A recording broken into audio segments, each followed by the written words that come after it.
Vamos a pasar a lo que es renta variable, ¿está bien? Las acciones representan una parte del capital de las empresas, obviamente. Hay acciones preferenciales, hay acciones ordinarias, está bien, después vamos a ver un poquito más de esto. Pero para que no se mareen, las acciones que son las que van a ver que cotizan en el mercado de capitales y que ustedes pueden comprar desde su cuenta comitente una vez que la tienen abierta, justamente tienen algunas características que vamos a ver. Primero, les permiten la participación de las decisiones societarias. Obviamente cuando hay junta de accionistas, los que tienen acciones pueden obviamente decidir o participar en estas asambleas de accionistas. Uno es dueño de una pequeñísima parte de la empresa, pero bueno, tiene ese derecho obviamente a decidir.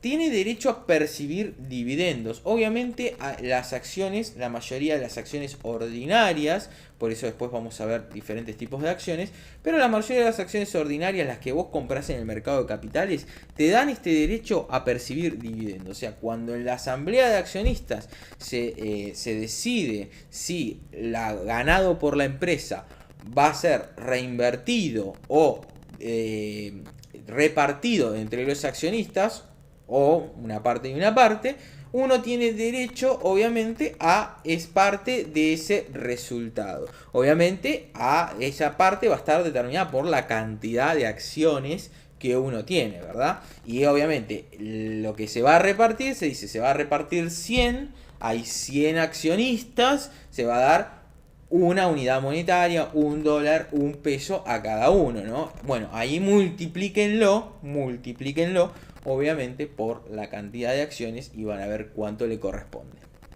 Y después tenemos derecho en caso obviamente de liquidación de la sociedad, como tenemos una parte de la empresa, en el caso de que la empresa quiebre, uno tiene obviamente parte de ese patrimonio. Obviamente después hay un montón de leyes donde quienes tienen pronto pago, los deudores, los acreedores, los empleados, todo.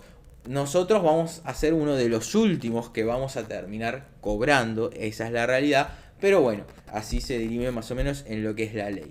No, lo que buscamos cuando compramos una acción no es que quiebre la empresa, obviamente. Y después vamos a aprender justamente que ver para que la empresa, obviamente salirnos antes de esa empresa, antes de llegar a una instancia de que quiebre. Bueno, como les mencionaba, tenemos diferentes tipos de acciones, las acciones ordinarias y las preferenciales. Las acciones ordinarias justamente es el tipo más habitual de acción, es la que vas a ver operando en el mercado, ¿está bien? Como principio general, cada acción ordinaria da derecho a un voto, ¿está bien? Bien genérico. En cambio, las preferenciales justamente son así, tienen algunos derechos más o derechos a una decisión, digamos, mayor, está bien, o mismo a un pago de dividendos mayor, está bien. Por ejemplo, tiene esta preferencia económica, usualmente tiene el derecho de un dividendo fijo o un tratamiento preferente en caso de la liquidación de la empresa, está bien. Así que lo que tenemos, la mayoría de las ordinarias se comercializan en la bolsa o en el mercado de capitales. Las preferenciales suelen ser lo que sea en un proceso que obviamente se ve mucho más en las tecnológicas, que tiene que ver cuando hay algún venture capital que apuesta por la empresa o invierte capital cuando la empresa todavía no salió a cotizar, y lo que busca justamente es que por ese mayor riesgo que tomó, tener alguna preferencia. Por ejemplo, no sé, que apostó en su momento por Microsoft, por Apple, por Google o por ejemplo Tesla, le gustaría tener, digamos, algo, porque son empresas que tal vez el día de mañana no son justamente Apple, ni Google, ni Tesla, sino que son el 90 o 95% de empresas que nacen y nunca terminan de desarrollarse. Así que por eso buscan tener alguna preferencia.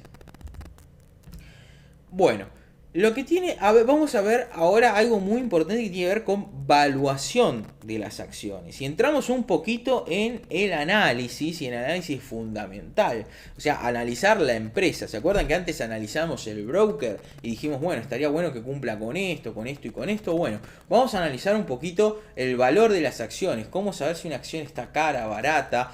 ¿Barata para quién? ¿Cara para quién? Bueno, eso es lo que justamente se dirime en el mercado. Los que quieren vender porque piensan que está cara y los que quieren comprar porque piensan que está barata. Está bien, está económico el precio. Entonces, el valor de las acciones lo podemos dividir más o menos de esta manera. Jurídico obviamente tiene que ver con el valor nominal del título, o sea, lo que está impreso en la acción. Esta acción vale tanto, ¿está bien? Es un aporte de tanto.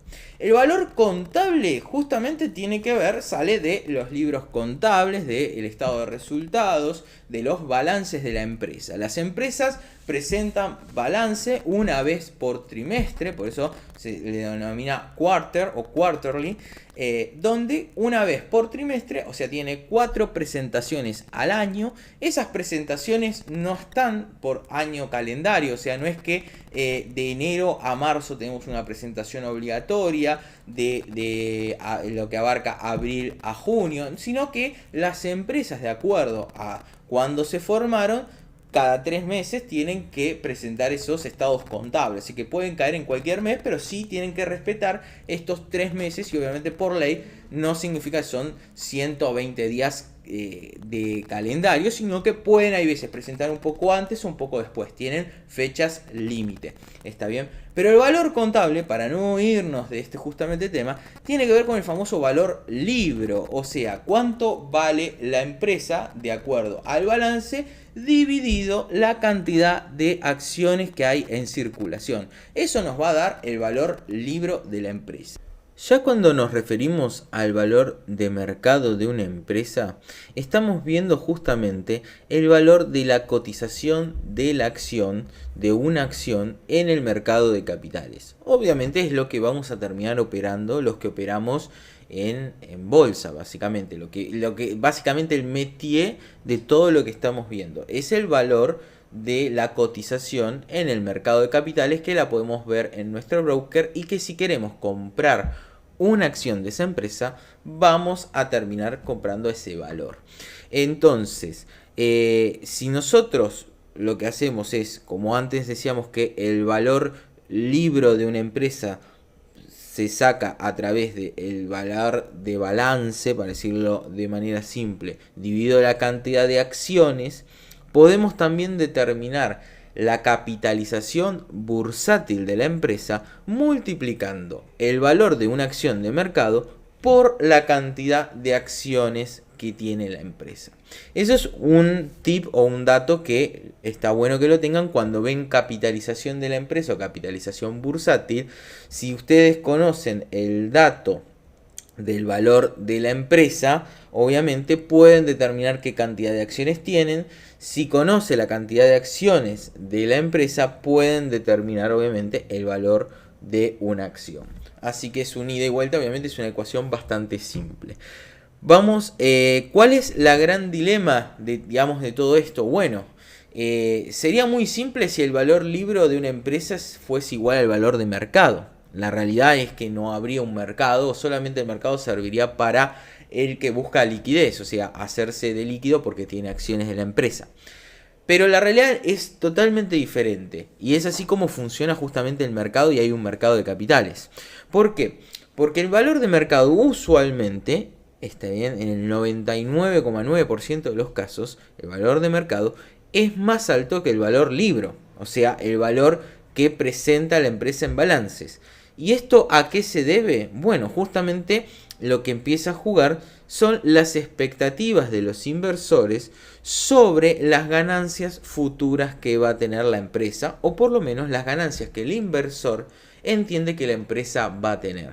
Y fíjense cómo acá es donde se mete algo que tiene que ver obviamente con la especulación, o sea, especular que una empresa va a ganar plata, pero ante un escenario de incertidumbre, porque obviamente nadie conoce a futuro lo que puede pasar.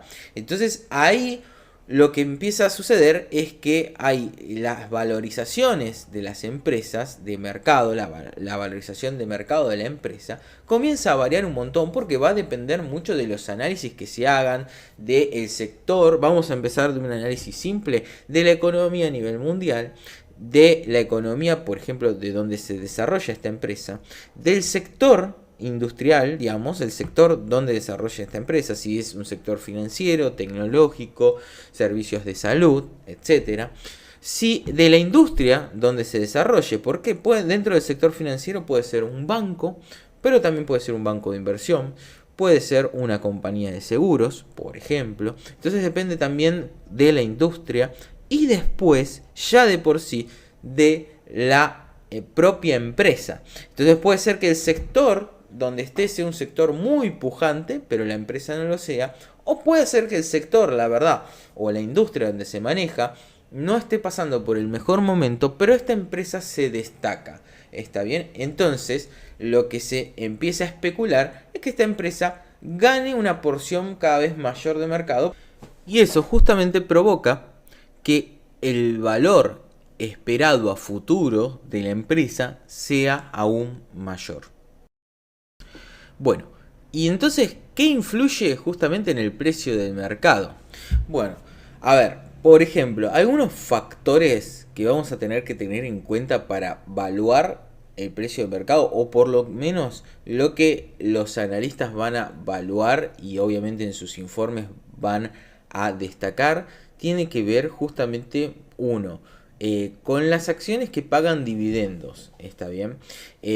A ver, cuando uno paga dividendos, la realidad es que la empresa, acuérdense, vamos un poquito para atrás, la empresa, una acción es renta variable porque no sabemos cuánto dinero va a ganar en su ejercicio.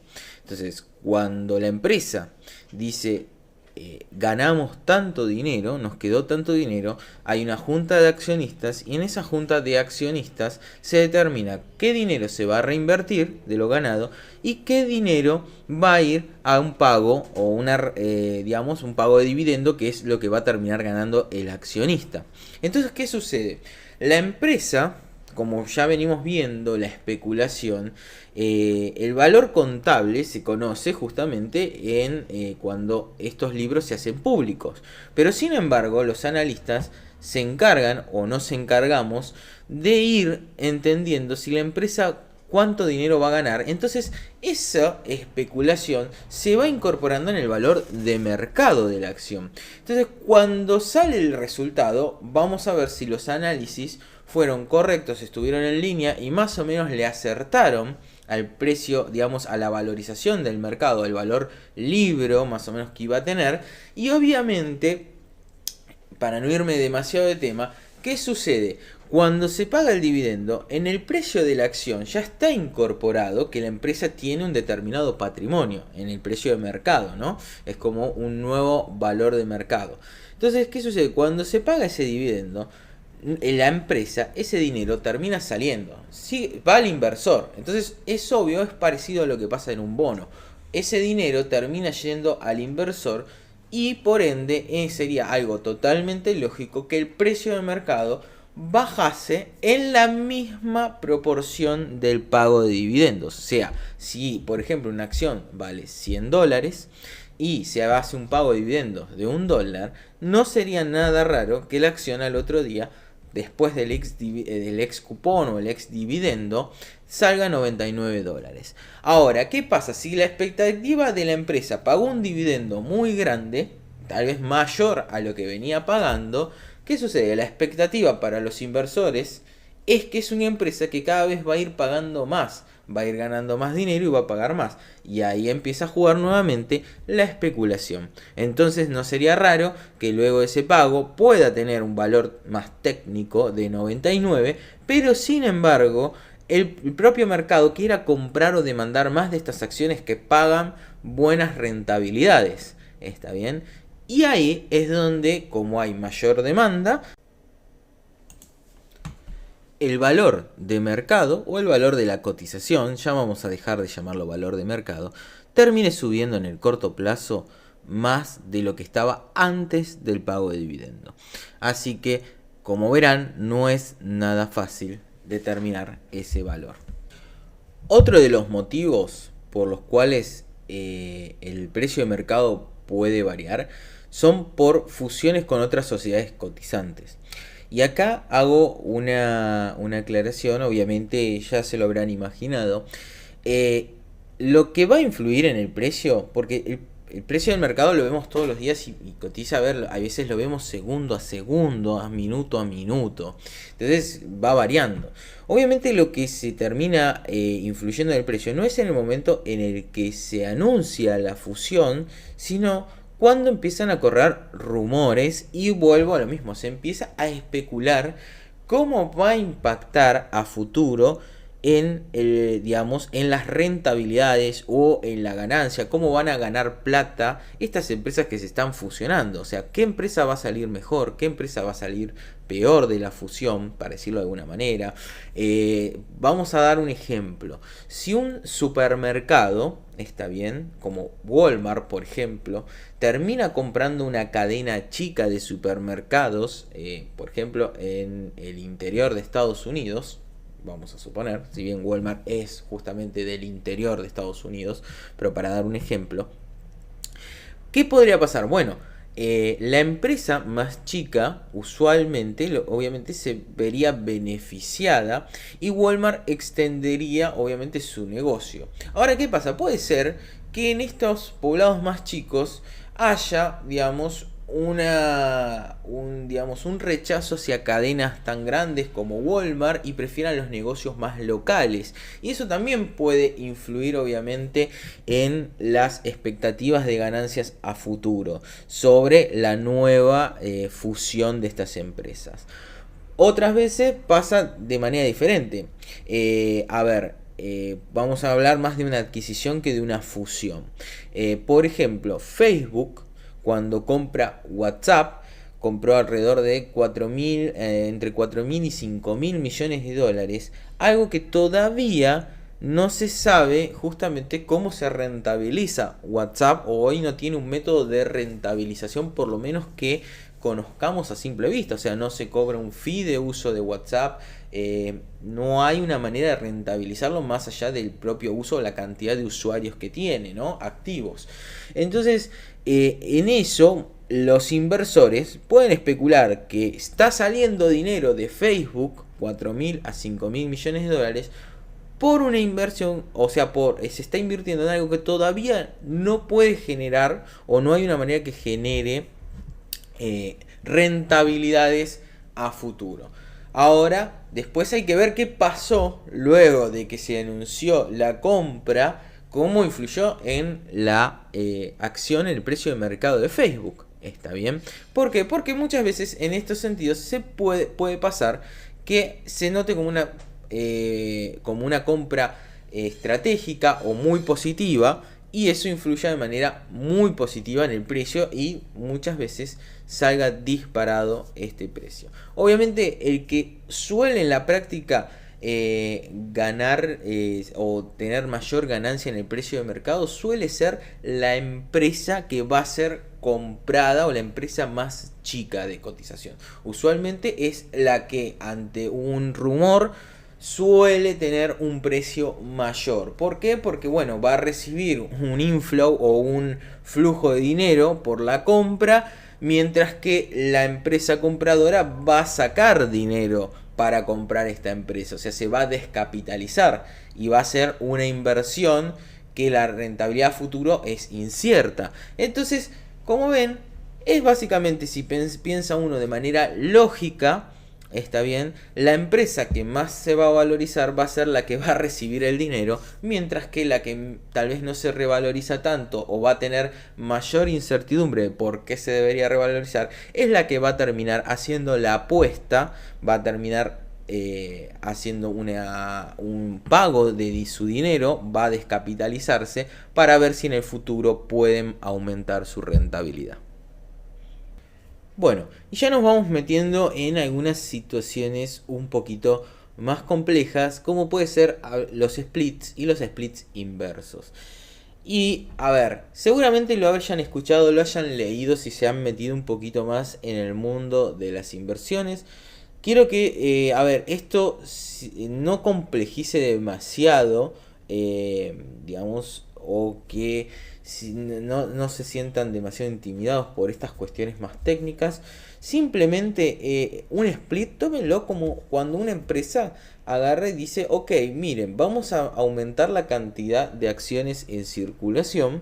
¿Está bien? Entonces, antes había 10.000 acciones en circulación y tenían un valor de $100. Entonces, lo que podemos hacer es agarrar y para que haya 20.000 acciones en circulación, deberíamos que cada accionista que tenía una acción de $100 ahora tenga una acción, dos acciones, disculpen, de $50. ¿Está bien? Genial. Perfecto. Ahora, un split inverso justamente es lo contrario. O sea, cuando había muchas acciones en circulación y justamente lo que se termina es tratando de unificar el precio de esa acción para darle mayor valor de mercado. A ver, esto es básicamente la definición de un split. Obviamente split es una división de la cantidad de acciones, aumentar la cantidad de acciones en circulación y obviamente lo que se hace es dividir el valor de mercado de la acción por la cantidad de acciones. A ver, ¿te acordás antes cuando te dije que cómo se calculaba la capitalización bursátil? Bueno, es básicamente lo mismo. Si la empresa anuncia que va a aumentar la cantidad de acciones, simplemente dividiendo el valor de mercado de la acción por la cantidad nueva de acciones, te va a dar cuántas acciones, si vos sos accionista o inversor de la empresa, te van a terminar tocando. Perfecto. Ahora, ¿por qué? Vamos un poquito rápido a por qué una empresa haría esto. Bueno, en la mayoría de los casos, la realidad es lo que buscan es darle un floating mayor a la empresa. Vamos a suponer, o vamos a dar un caso real. En los últimos meses, lo que ha ocurrido es que Tesla ha ido aumentando su capitalización, llegando a los 1.100, 1.200 dólares por acción. Entonces, ¿qué sucedió?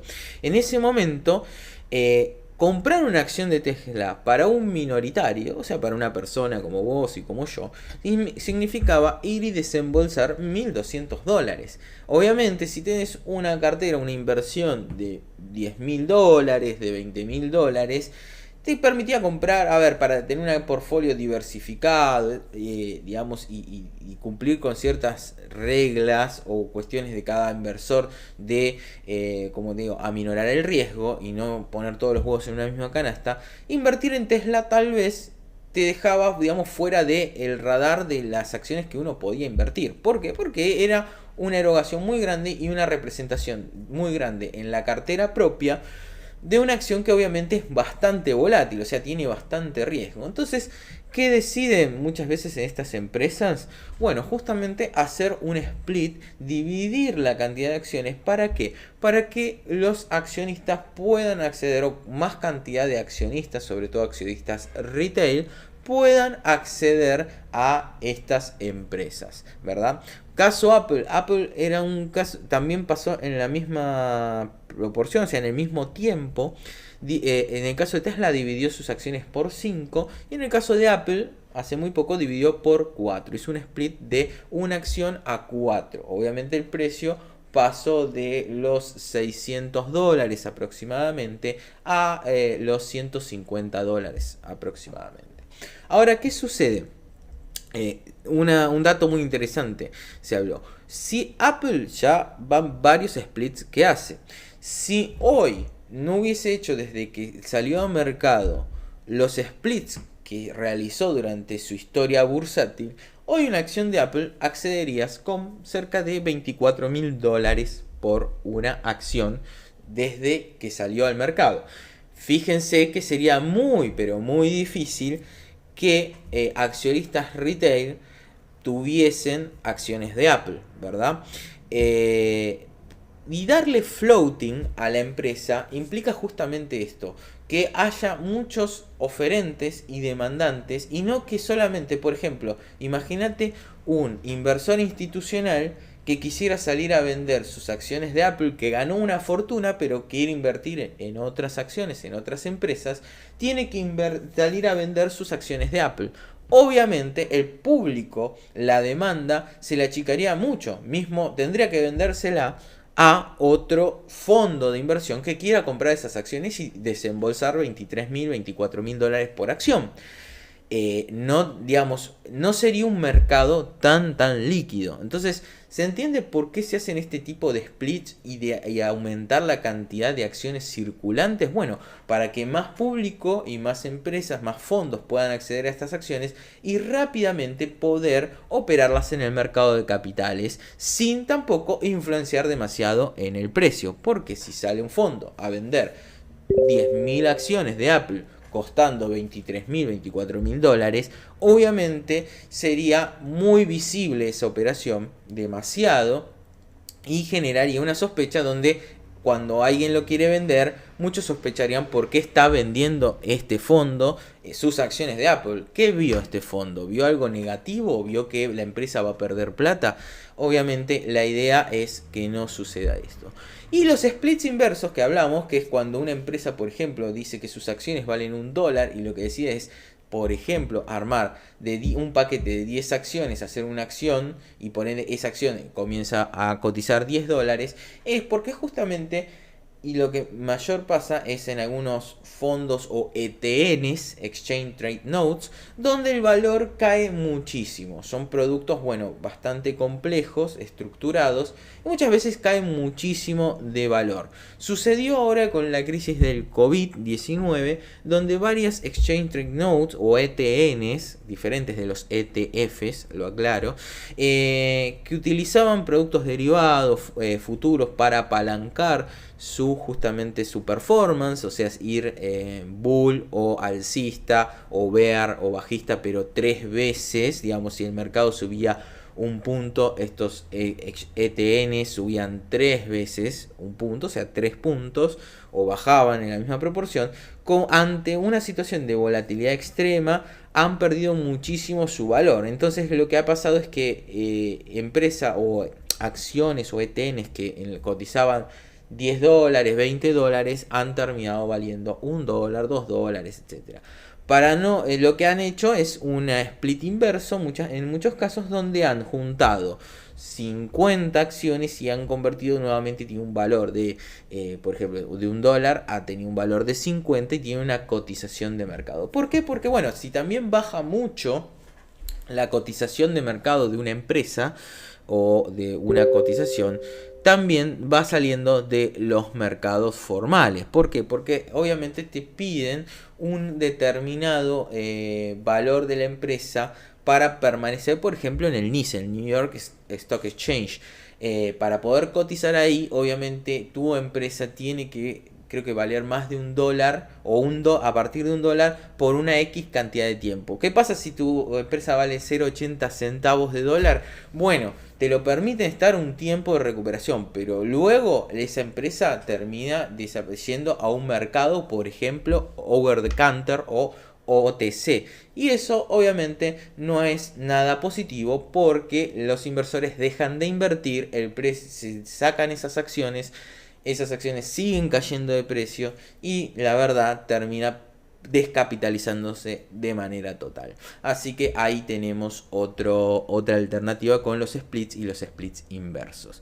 Y ya pasamos a lo que son las escisiones o spin-off, otro término tal vez complicado, que no sea algo habitual. Ya te estás acostumbrando a bull y bear, a comprar, vender, a irse largo o corto, pero bueno, tenemos que ver algunas cuestiones donde rápidamente, después de que termines este curso, puedas leer cualquier nota, tal vez un poquito más compleja, y rápidamente saber de qué se trata. Y si en ese momento no lo captaste, sabes que tenés un recurso, podés venir a este video, podés buscarlo en Google y rápidamente acordarte de qué se trataba.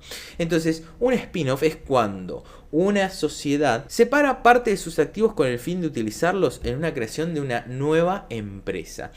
Un caso de spin-off, o un ejemplo que se podría dar, y seguramente si buscan ahí, pero un caso que podríamos decir es: imagínense que McDonald's mañana empieza es un negocio, todos lo conocen, venta de hamburguesas, digamos, locales de comida o de restaurante.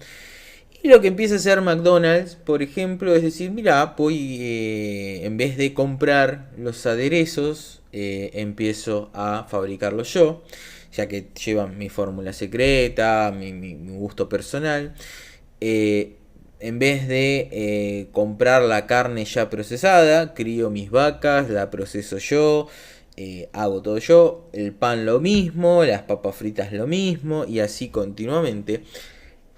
Y entonces se transforma en un negocio gigante. Y McDonald's comienza a crecer. Tiene cada vez más restaurantes, vende cada vez más hamburguesas, vende cada vez más papas fritas y más aderezos. Ahora, ¿qué sucede?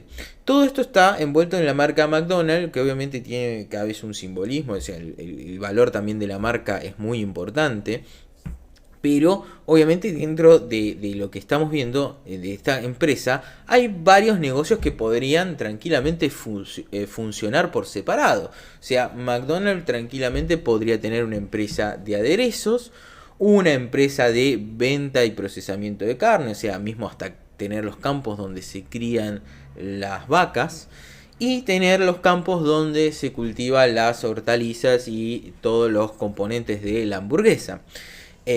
Ahí, digamos, puede tener varias unidades de negocio que el día de mañana separarlas de la propia McDonald's haría que, por ejemplo, si la venta de hamburguesas o la venta cae, porque mañana McDonald's está visto como una marca negativa o lo que sea, por ejemplo, puede seguir con otra unidad de negocio que es la venta, por ejemplo, a terceros de carne. O sea, entonces, ¿qué significa? Que hay veces hacer estos spin-off o estas escisiones lo que permite es separar negocios que empezaron, digamos, o muy relacionados, pero que pueden encontrar nuevas vetas y que muchas veces pueden crecer más que un negocio original. O le permiten diversificar a la empresa el riesgo de, por ejemplo, que el sector industria donde se desarrollan tenga una caída y obviamente el valor de la empresa se vea afectado, pese a que tal vez sus unidades de negocio vienen muy bien. Entonces, de esta manera permite varias cuestiones, las escisiones o spin-off, que tienen que ver con darle más foco a otras unidades de negocio, hacerlas crecer, encontrar nuevas vetas de mercado, tener empleados especializados. Entonces, se entiende un poquito por qué una empresa haría un spin-off. Una decisión, obviamente, es para crecer y obviamente achicar tal vez riesgos, aumentar la capitalización, porque no es lo mismo una empresa que, por ejemplo, invertir todo en McDonald's, que invertir en McDonald's y obviamente una empresa de carne, una empresa que haga alimentos como por ejemplo hortalizas, una empresa de aderezos, digamos, son diferentes, y mismo hasta podría haber una empresa de logística en el medio. Nada, está bastante, digamos, estas empresas que hacen spin-off, obviamente hay que ver de qué se trata, cuánto valor agregado le puede brindar la empresa que hace la decisión, o sea, la empresa principal o la empresa madre a la empresa que más chica, digamos. Puede ser un supermercado muy grande, o sea, un maximercado que empieza a tener unidades mucho más chicas, es otra unidad de negocio diferente y las separa. Nada, hay un montón de ejemplos y de formas de entender por qué una empresa haría justamente esta decisión o spin-off.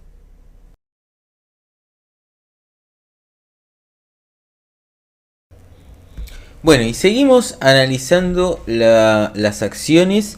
Y bueno, en este momento lo que vamos a ver tiene que ver con un repaso o algo, los conceptos genéricos con respecto a el riesgo de acciones. Un poco ya, si venís más o menos siguiendo lo que venimos explicando, te darás cuenta que uno de los riesgos de las acciones es que no conocemos justamente cuál va a ser la rentabilidad. Entonces, obviamente nosotros estamos invirtiendo y movilizando dinero, pero no sabemos desde un principio cuál va a ser ese retorno de la empresa, o mismo si las acciones de la empresa que estamos comprando van a subir o van a bajar, ¿no? Entonces, vamos a ver justamente cómo cuantificar el riesgo. Y bueno, una de las maneras de cuantificar, obviamente, el riesgo, hay un montón de maneras, pero una de las maneras de cuantificarlo de manera más simple tiene que ver justamente con el análisis estadístico y tiene que ver con la volatilidad del precio de la acción, la volatilidad del precio de la empresa en el mercado de capitales, que se mide mediante lo que es el desvío estándar. Acá te invito obviamente a repasar el concepto de desvío estándar. Es una herramienta que se utiliza en estadística, tiene que ver justamente con el desvío de la media aritmética, pero bueno, hay un montón de herramientas donde mismo desde Wikipedia hasta YouTube lo explican excelentemente, así que te invito a repasarlo, pero básicamente tiene que ver con la volatilidad o cómo medir la volatilidad de un activo. Después tenemos obviamente el riesgo específico, está bien, de la empresa. ¿Por qué? Porque justamente no es el mismo riesgo que tiene una empresa, por ejemplo, de software, que una empresa que, como hablábamos antes, como McDonald's, está bien, donde McDonald's está atado a el riesgo, por ejemplo, de elementos de salubridad, de, por ejemplo, que puede venir una hamburguesa contaminada, del uso de la carne, del uso de diferentes, por ejemplo, no sé, vegetales, de agua, digamos, y eso una empresa de software no está atado, pero la empresa de software puede estar atado justamente a problemas de hackeos o a problemas más bien de índole tecnológica con los servidores. Bueno, obviamente eso tiene que ver justamente con el riesgo propio de la acción o la empresa o del sector donde está involucrada la empresa. ¿Cuál es la cuestión? Que este riesgo justamente se puede mitigar, ¿está bien? ¿Y cómo se mitiga? O por lo menos, ¿cuál es el concepto de mitigación? Obviamente acá muchos analistas han, sobre todo en la teoría de la optimización de portfolios, tiene que ver esa mitigación del riesgo obviamente con una diversificación, o sea, no una diversificación ilimitada, pero una diversificación. Si vos tenés, por ejemplo, empresas de todos los sectores, obviamente el riesgo va a estar mitigado porque, por ejemplo, lo que afecta a un sector tal vez no afecta a otro y mismo lo puede hasta beneficiar. Eso obviamente se puede calcular. Lo ha analizado muy bien Markowitz, obviamente, pero eso también te invito, obviamente, esto es un curso más básico y lo vamos a ver más adelante, o te invito a que lo puedas ir repasando vos por tu cuenta.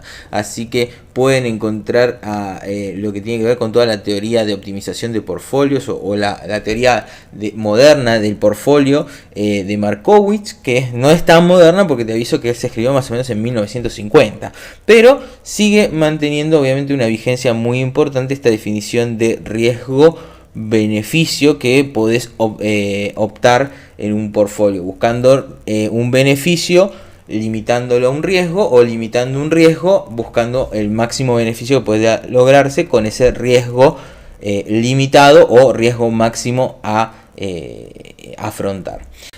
En cambio, ya cuando hablamos de riesgo sistemático, lo que estamos haciendo alusión es al concepto de que es un riesgo común a todas las empresas del mercado.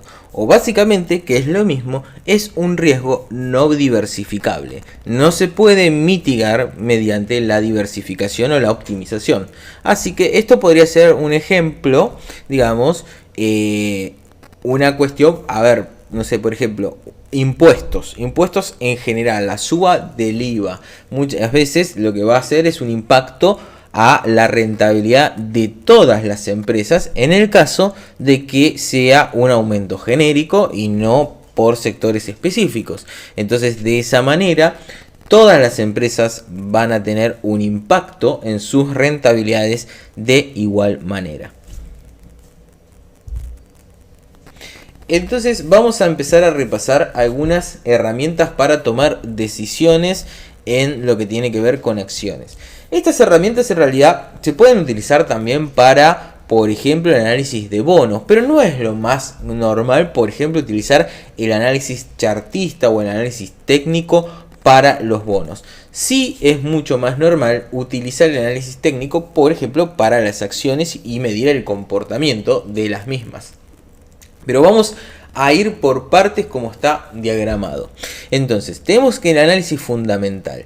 Lo que buscamos con el análisis justamente fundamental es determinar un precio justo a partir del análisis de la información financiera fundamental de la empresa y de todos los aspectos que subyacen al desempeño y a su salud económica financiera. O sea, básicamente lo que estamos haciendo foco tiene que ver con los resultados, con el propio negocio de la empresa. Estamos analizando cómo una empresa, obviamente, cómo podría, a modo muy simple, ser analizar el kiosco. O sea, primero, un kiosco, ¿no? ¿Qué vende el kiosco? ¿Está ganando dinero? ¿Cómo gana dinero? ¿En qué unidades de negocio tiene? Bueno, puede tener bebidas, puede tener golosinas, puede tener un servicio extra. En su momento, por ejemplo, los kioscos tenían o siguen teniendo, por ejemplo, fotocopias o librería. Entonces, el análisis fundamental se mete justamente en el propio negocio y trata de analizarlo más profundamente para saber en dónde está ganando dinero y cuáles son, que es lo más importante en el análisis de las acciones, no el valor presente. ¿Se acuerdan que habíamos visto la diferencia entre valor libro y valor de mercado? Bueno, acá no vamos a buscar cuál es el valor libro cuando presenta trimestralmente los resultados. Acá lo importante es entender a futuro cómo va a ir ganando la empresa dinero. O sea, si todos los meses viene aumentando, todos los trimestres viene aumentando sus ventas, puede entonces el analista proyectar cuáles son las ventas esperadas y a partir de eso proyectar ingresos y rentabilidades a futuro y obviamente con eso determinar el valor futuro o esperado de mercado de la acción. Entonces, si cree que el valor futuro va a aumentar al precio que está hoy, vamos a poner también que el valor del precio de hoy se llama spot, como otra manera, valor presente, entonces va a recomendar o va a comprar más acciones. Si cree que las ventas, por ejemplo, vienen decreciendo, si los ingresos vienen decreciendo, va a esperar que el valor empiece a caer o que el valor actual está más caro de lo que debería ser. Entonces, si tiene tenencia en su portfolio, desprenderse de algo de su tenencia para comprar tal vez alguna empresa del mismo sector que le esté yendo mejor con sus ingresos, con su giro comercial habitual.